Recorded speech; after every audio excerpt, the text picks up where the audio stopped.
Permitidme que antes del sermón de hoy, que trata precisamente de ese texto, de Lucas 12, versículos 13 al 21, haga primero un comentario muy breve, diminuto, del texto de Oseas que hemos leído, ¿no? Que era también para hoy. En el texto de Oseas 11, del 1 al 11, hemos visto a un pueblo cabezón, un pueblo que fue rescatado de Egipto por Dios mismo, pero que desobedecía e ignoraba a Dios continuamente, incluso siguiendo a ídolos. Y aún así, a pesar de la rebelión contra Dios, el Señor dice que no puede abandonarlos, que no va a ejecutar su ira contra ellos, porque precisamente, dice el versículo 9, Él no funciona como los seres humanos que se dejan llevar por la ira. ¿Cuántas veces pensamos nosotros en la ira de Dios siguiendo el esquema de la peor de las iras humanas? Como proyectando en él la idea nuestra de lo que es la ira, ¿no? Y eso es un antropomorfismo que a veces puede ser peligroso, puede ser de mal gusto, pero que mayormente a veces es una blasfemia. El texto termina con la promesa de que establece al pueblo en sus casas y tal, está hablando del éxodo y todo esto, pero según la traducción, él mismo, ¿no?, habita con ellos en las casas, después de todo, ¿no? Y yo solo veo aquí gracia, gracia y más gracia. Como dice Romanos 5:20, ¿no?, que donde abunda el pecado, más sobreabunda todavía la gracia. Y también me acuerdo de algo que hemos hablado en el estudio bíblico, un poco de esta actitud, que al final, una cosa que decía al final Renato cuando hemos terminado, que es también lo mismo del libro de los jueces. En el libro de los jueces, que está en el Antiguo Testamento, podemos ver lo mismo. El pueblo traiciona una y otra vez a Dios. Y sin embargo, Dios también está una y otra vez para ellos, no los deja. Ese es el Dios de toda gracia. Y como dice el Salmo que abría este culto, el Salmo 107, alabad al Señor porque Él es bueno y para siempre es su misericordia. Y decía ese Salmo en el 43, versículo 43, ¿quién es sabio? Es una pregunta. ¿Quién es sabio y guardará estas cosas y entenderá la misericordia del Señor? ¿No? Y la verdad, ¿cuántas veces se blasfema contra esa misericordia, contra la gracia y contra la bondad del Señor cuando lo retratamos como un justiciero diabólico, más a imagen y semejanza nuestra? Muchas veces nuestra idea es que en vez de que nosotros somos imagen y semejanza de Dios, que nosotros hacemos a Dios a imagen y semejanza nuestra, pero ese no es Dios. Bueno, una vez dedicadas esas palabras para hablar del corazón de Dios, vamos al pasaje del Evangelio. El texto de Lucas 12 que tenemos para hoy, que es, como se dice, material propio lucano, porque no aparece en otros evangelios, se puede dividir en dos partes. Muy fácil que nosotros veamos que se divide este texto en dos partes. Por un lado tenemos los versículos 13 al 15, que presenta la historia de dos hermanos que están ahí peleados por una herencia. Uno de los motivos, ¿verdad?, todavía actuales de por qué se siguen enfrentando los hermanos también en el siglo XXI. Y por otra parte, los versículos 16 y 21, donde aparece la parábola del rico insensato. Sabéis que los títulos que se le colocan a los textos de la Biblia no son títulos originales, no están en el texto original, sino que cada edición, cada editorial le pone un titulito. Y es interesante que el título tradicional que se le ha puesto a la parábola sea la del rico insensato. Esto nos lleva a pensar que, por el contrario, puede haber alguien que sea rico pero sensato. ¿Dónde estará la sensatez? ¿Qué haría alguien al que le llega riquezas, ¿no?, y quiere comportarse, hacer un uso sensato de esos recursos?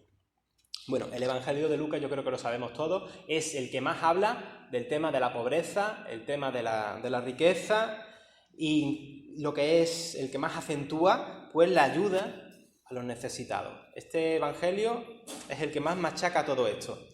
Me pregunto, lanzo así la pregunta al aire, ¿qué habría ocurrido en la historia de la Iglesia si solo nos hubiese llegado este evangelio, el evangelio de Lucas, que es tan machacón en estos aspectos? Y no es tan descabellado esto que lanzo, porque sabéis que antes de que estuviese el canon del Nuevo Testamento, las primeras congregaciones, las primeras iglesias, pues a lo mejor conocían solo una versión del evangelio. Tenían a lo mejor el evangelio de Mateo, tenían a lo mejor el de Marcos, el de Lucas, otros tenían unas colecciones de dichos de Jesús. O sea, no es descabellado que a lo mejor hubiese seguido la historia de la iglesia con un solo evangelio. ¿Cómo sería nuestra iglesia si solo hubiese llegado a nosotros el evangelio de Lucas? ¿Dónde estaría nuestro énfasis en la práctica de fe? En el texto, tanto la cuestión de la herencia de los dos hermanos como la parábola del rico insensato nos lleva a preguntarnos por el tema del dinero en el discipulado a Jesús. No recuerdo, ya no en Lucas, ya en general, no recuerdo el número de veces que sale en la Biblia la cuestión del dinero, pero era una cifra escandalosa, no sé si alguien se la sabe. La cantidad de veces que sale el tema es que no es un tema menor, sino todo lo contrario. Como dijimos, del versículo 13 al 15 vemos la historia de dos hermanos que quieren que se repartan los bienes de esta herencia de una manera justa y equitativa. Presumiblemente parece que es el hermano menor el que no ha recibido la parte que le corresponde y desea que sea Jesús el juez justo y repartidor generoso que distribuya esta herencia. Y como en otras ocasiones, Jesús no responde directamente al pedido, que en este caso le hace este hermano menor, no lo hace directamente, sino que en vez de ello utiliza este momento, esta oportunidad, para enseñar a todos los que estaban presentes sobre el tema del dinero, ¿no? La riqueza y también el propósito de la vida. Rompe, ¿no? Rompe diciendo que nos guardemos de la avaricia. La avaricia muchas veces aparece representada como un mal que destruye a la persona por dentro. La avaricia es algo que desenfoca nuestra vida, nos hace perseguir metas equivocadas, nos ciega. La avaricia pone nuestro corazón en el lugar equivocado y nos lleva a adorar al Dios Mamón, el Dios del dinero, ¿no? Ya se nos advierte en otro lugar, ¿no?, de que no podemos servir a dos señores, a Dios y a la riqueza.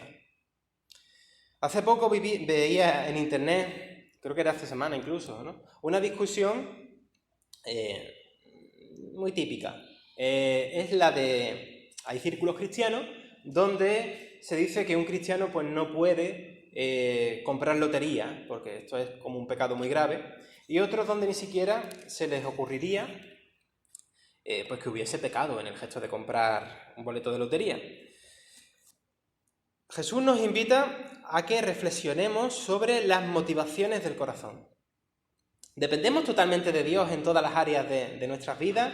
¿O ponemos nuestros sueños y nuestras expectativas de vida o nuestras esperanzas en lo que la riqueza podría traer a nuestra vida? ¿En quién confiamos? ¿En quién servimos? ¿A quién servimos? ¿O nos afanamos tanto en las labores diarias para pagar las cuentas y para poner dinero en el banco y todo esto, que nos olvidamos que lo más importante de la vida pues también es ese legado espiritual, es también la generosidad de compartir con los demás? No se trata de si se puede o no se puede comprar lotería. Esos son reduccionismos muy, muy típicos de los sistemas legalistas. Yo creo que la frase clave está en la sección donde está el versículo 15. Mirad, guardaos de toda avaricia, porque la vida del hombre no consiste en la abundancia de los bienes que posee. Tampoco eres feliz por tener más. Un detalle, dice un erudito, un especialista, es Bruce Malina, que la conducta social de aquel tiempo estaba condicionada por la creencia que tenía la gente de que las cosas, cualquier tipo de cosa, existían de una manera limitada y escasa. Y por tanto, si alguien tenía más, es porque otro tenía menos. Es como, visto desde lejos, es una cuestión de injusticia, ¿no? Si tú quieres crecer económicamente, creces, pero eso es a costa de otros que tienen que empeorar su situación. Así era el planteamiento, ¿no?, social. Pero ahora bien, esto que se pensaba en aquella sociedad, en realidad es lo mismo que dicen algunos teóricos actuales de economía, ¿no? Y hay un teólogo, que es Bernardo López Andreu, que dice que la riqueza y la pobreza, y bueno, eso también lo menciona Juan Mateo en una de sus introducciones al Nuevo Testamento. Dice, riqueza y pobreza son términos dialécticamente relacionados, mantienen una relación proporcional, aumentan y disminuyen juntas. Cuando aumenta la riqueza de uno es porque ha aumentado la pobreza de otros y viceversa. En realidad, esto dicen algunos teóricos contemporáneos, es muy parecido al planteamiento que tenían en aquella sociedad. Hoy en día, cuando la economía neoliberal ha decidido, por ejemplo, con Bolsonaro, talar el Amazonas, viendo que ya es que van quedando de los sitios normales, ya no queda para talar, pues ya nos metemos en el Amazonas, nos demuestra realmente que los bienes que produce la tierra son escasos. No es una cosa, ciertamente son limitados, ¿no? Hace 2 años, lo puse también en el Facebook, se puso en el Facebook de la iglesia de hace 2 años, y era por esta fecha, que empezamos ya a consumir más recursos naturales de lo que el planeta produce en ese mismo año. Es decir, ya estamos consumiendo lo que le pertenece a las generaciones futuras. Ya hemos entrado en eso, ¿no?, desde hace 2 años. Bueno, hemos llegado al punto de que nuestras sociedades, fundamentadas en la oferta y la demanda, aun cuando no todos nosotros somos ricos, y aquí menos, ¿no?, sí que nos comportamos como consumidores que consumen y compran incluso lo que no es necesario.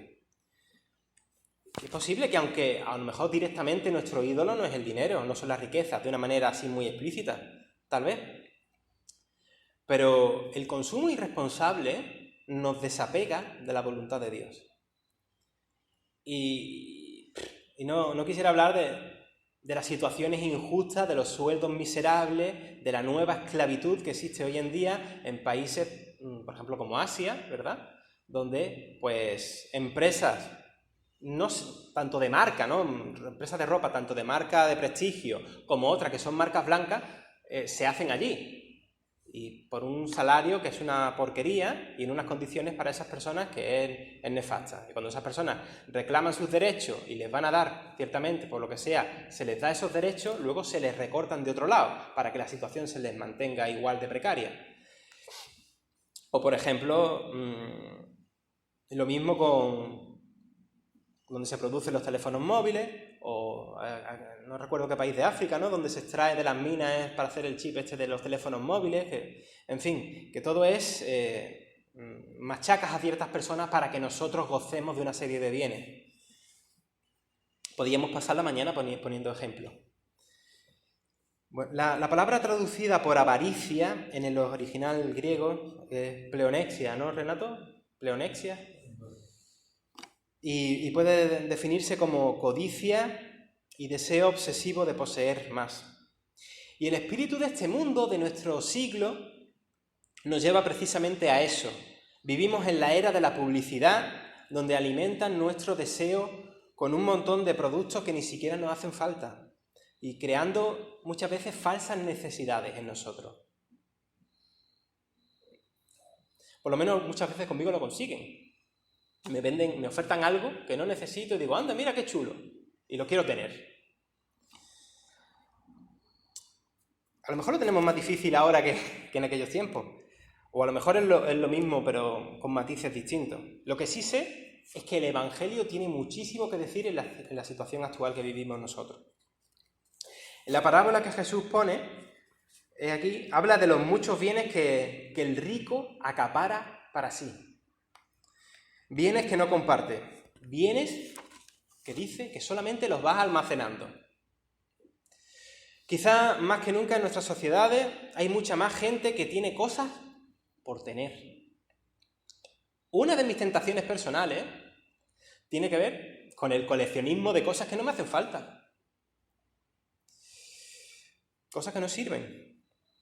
Mientras hay gente que muere de hambre, mi tentación personal es adquirir, acumular y coleccionar cosas que ante la profunda realidad que hay en el mundo, pues esto que yo hago, me pongo a mí de ejemplo, es un gesto siniestro, ¿no? Un gesto siniestro que puede albergar y que alberga pues, en nuestros corazones. Yo he puesto mi caso personal, ¿no? Como mi confesión a la comunidad. Pero toca que cada uno de nosotros nos planteemos a la luz de la parábola en qué nos encontramos, en qué punto estamos. En su comentario de este pasaje, el teólogo Noé Juárez recoge unos apuntes que dio ya el mítico Martin Luther King, que también era pastor, en un sermón que lo tituló ¿Por qué Jesús llamó insensato a un hombre? Se está refiriendo a la parábola, ¿no? Y Martin Luther King da 3 razones. Porque los medios llegaron a ser más importantes que el fin. Es decir, estaba tan preocupado por la riqueza que se olvidó del propósito eterno de la vida.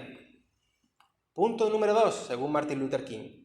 Llamó insensato, ¿no? Porque no logró reconocer su dependencia de otros. En la parábola no hay ninguna referencia a la esposa o a los hijos del personaje. Tampoco se menciona a los amigos ni a la comunidad. Dice, qué triste que haya personas que viven una vida tan aislada y tan vacía.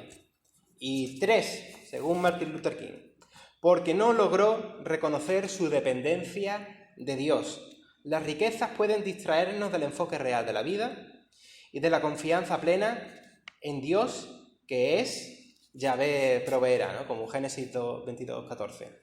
Dice, Jiré, ¿no? Yahvé es Jiré, el proveedor. Bueno, como decía al principio, la parábola del rico insensato nos lleva a preguntarnos por nuestra propia actitud, tanto con el dinero, con las ganancias, con la posesión de bienes, y también lo relacionábamos hace un momento incluso con la idolatría a ese Dios mamón, a ese Dios que representa el dinero, ¿no? Las parábolas de Jesús siempre nos conducen a un punto, a un momento en que nos toca tomar una decisión. En este caso, ¿qué vamos a hacer respecto a la administración de nuestros bienes? ¿Estamos siendo egoístas? ¿Somos avaros? ¿Nos cuesta compartir? ¿Somos capaces de regalar? ¿Queremos que haya una justicia en cuanto a un equilibrio de bienes en el mundo? O una pregunta más delicada, mi propio compromiso político. ¿Miro solamente por mí o miro en una perspectiva por todo? Y digo esto sin ser partidista ni... Ya sabemos que el reino de Dios pues no viene por gobiernos humanos, ¿no? Ni ideologías humanas.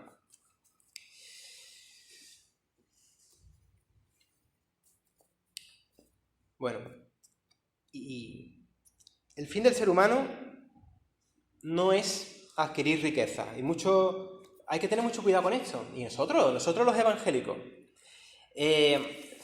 Conoceréis seguramente la tesis de Max Weber, ¿os suena, verdad? La de el espíritu del capitalismo y la ética protestante. Y la verdad es que su tesis es muy discutida, ¿eh?